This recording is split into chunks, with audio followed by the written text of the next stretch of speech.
Neurodivergent kids tend to experience a greater number of obstacles with listening and following through. As a parent, this means that you tend to see more behavior challenges. Many of the parents I work with are exhausted and confused about how to best address those behaviors. The pushbacks, the meltdowns, the tantrums. You're tired of every small request becoming an ordeal, and it poisons the interactions with your child.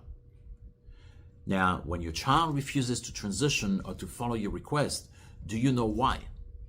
What I can tell you from experience is that there are quite a bit of possible reasons. And if you don't know what's causing the problem, it's likely that your approach won't be as effective or that it might create even more behavior challenges.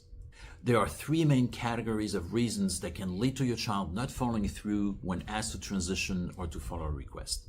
The first category is when your child is already dysregulated when you ask them to do something. It could be related to being upset about losing a game, not getting their way, being tired or hungry. It could also be related to the emotions of people around them. Your child is picking up on those emotions and it's affecting them negatively. In this category, your child is already somewhat dysregulated and any request has the potential to push them over the edge.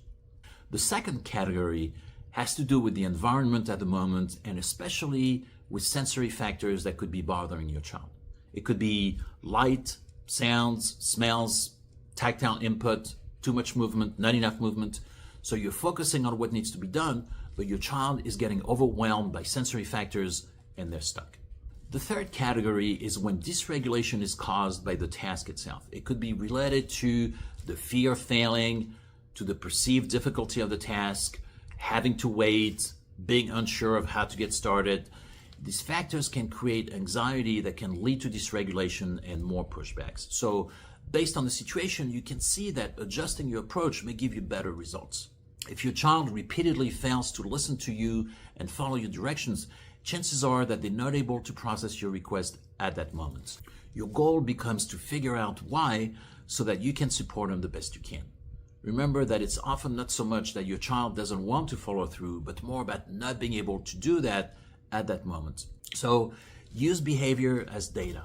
Be a detective. Notice patterns. Find out what's driving the behavior. If you're stuck and need more support, that's what I can help you with. How do you relate to this information?